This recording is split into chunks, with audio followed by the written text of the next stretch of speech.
All right, everyone. The other day, Laura Loomer handcuffed herself to Twitter's headquarters to protest being banned from the platform, but more generally tech censorship. Not just on Twitter. I mean, it happens on Facebook, happens on YouTube/Google services, WordPress now, certainly PayPal, Stripe, Venmo, Cloudflare, basically every company at every possible level. Now, first let me focus on one thing. Well, first let me tell you, there are links in the description to Laura Loomer's Gab page and also to her BitChute. Now, isn't it interesting? Here you have a Zionistic Jew on Gab, but I thought Gab was a Nazi site. How does she have 15,000 fucking followers on the site? I thought it was all Nazis and shit, according to the lamestream legacy media, but I guess they're wrong. First, let me say this. First, let me say one important thing. It goes beyond Twitter to all of these other tech firms. Number two, you can think what you want about Laura Loomer. Like, I know some people in the creator community don't like her. I'm not exactly sure why the E-drama, and I don't really give a fuck. But here's the thing.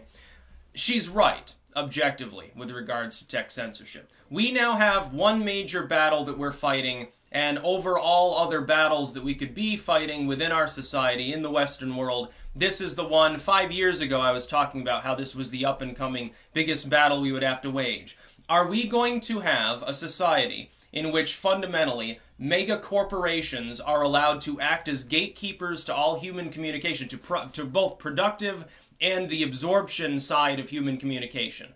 Both when Laura Loomer gets banned, the people that want to consume Laura Loomer's material are wronged the same way Laura Loomer is being wronged.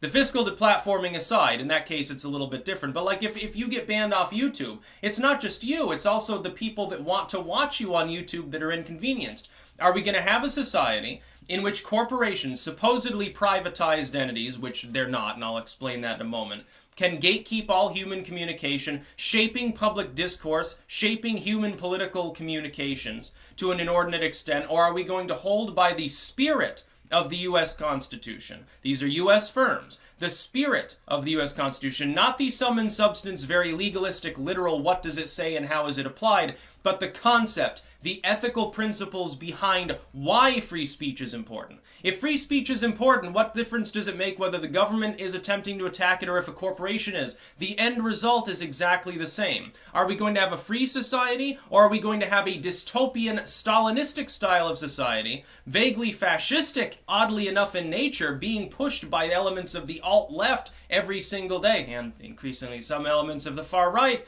a society in which people simply, they can't think certain ways. They're not allowed to use certain words. Don't you think that sounds a little bit like 1984? I suggest that you read it. You should also watch the movie. It's a decent movie. I stand with Laura Loomer on this. She's doing what's right. She's standing against censorship as any sane Westerner would. Censorship is evil. It's never been used in a benevolent manner throughout all of human history. When censorship is optioned, when it's spoken of, when it's promulgated, it is always by an abusive party. It is never, ever going to come from a benevolent party. Because benevolent parties, self-righteous as they tend to think, know that they can make a debate and they can make it stick. If you have a debate at all, they expect to win. Optimists don't want censorship. Only groups that think that they're going to lose ideologically want to censor you. Why do you think the dying establishment that's losing to the alt media is the one pushing censorship? Why do you think that groups that have a mid-1800s Marxist ideology push censorship? Saw the other day there was a link on Amazon. It was really, really funny to me. They were trying to ban like Pinochet shirts from Amazon. Meanwhile, they say nothing about Mao. They say nothing about Che or Stalin. That's okay. These butcherist people are fine. This other butcherist person, no, it's wrong because, you know, they're far right or something. Treat them all the same. They're all fucking tyrannical. Some of them just had a better economic plan, I suppose, than others. No, I stand completely against censorship. That's number one. I want to live in a free society. Look, the internet was never better than when it was the Wild West. The fact that it's been consolidated under the hands of a few corporations will break the internet. It'll make it less fun. We'll have to build a whole new internet.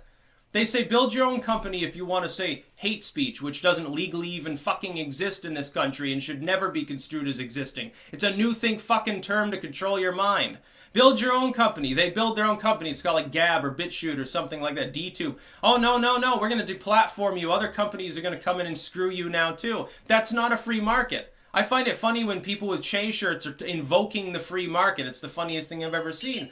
Keep in mind, though, and this is the big legal explanation, These are not private entities. Google is not 100% a private company. It takes government contracts, works with the US government. It hosts government pages. It offers government services. It offers communication with government and contracted officials. That is not a private company. They get tax subsidies from their state. The federal government lets them get away with fiscal murder with regards to their taxes. That's not a private company.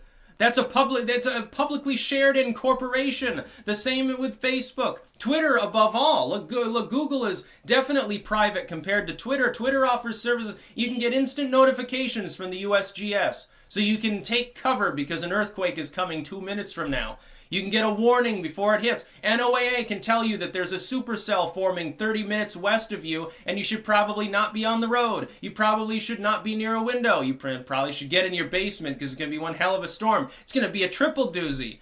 They can give you that service. By the way, federal judge already found. What did they find in Twitter's case? Donald Trump's page is a public platform. Whenever a human being who resides legally within the United States is banned by Twitter for something other than a felony crime, they are being denied their constitutional rights. According to a federal court, by the way, not my non-legal opinion as some little serf, some little peasant who just happens to have an online audience. A fucking federal court found this. Trump can't ban people. He can't block people. He can't block you from interacting with his page. So if a US citizen is told by Twitter you can never have a Twitter account again, you're being denied a public platform. Whoops! See, they're coordinating human communication with regards to publicly available sort of services and information. That's unconstitutional. It violates equal protection under the law.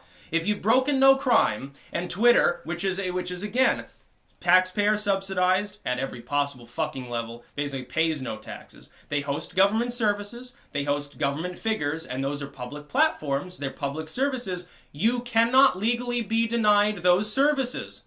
They cannot deny you the ability to communicate with your local sheriff's department on Twitter. It's unconstitutional. By the way, they're being sued not just by Loomer, but by a million other people on this premise. And it's gonna stick too. And it's gonna be very funny when it does stick. Laura Loomer, regardless of what you think about her overarching ideology, is on the right side of history with regards to this. I strongly believe this.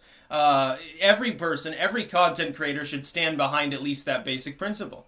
Yeah, probably more people should handcuff themselves to Twitter HQ. Imagine if 1,000 people did it. It'd be difficult for Twitter as far as public relations. And then they come out the same day, and I saw this and I fucking literally lost it laughing. They come out and they say, well, net neutrality is important. ISPs shouldn't be able to choose what you can access. And I'm thinking you're trying to do the same thing. Stop being hypocrites. When people on the left ramble about net neutrality, yeah, it's a great idea. ISPs should treat data equally. Shouldn't these platforms treat people with some degree of respect and latitude and not simply ban people for having mean opinions, for happening to say fuck off to some tyrant like has actually happened? It's already happened on these sites. Oh, you insulted the House of Saud or something. Bye, extremist. You horrible far-right bigot.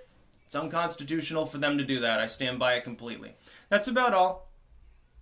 Peace out.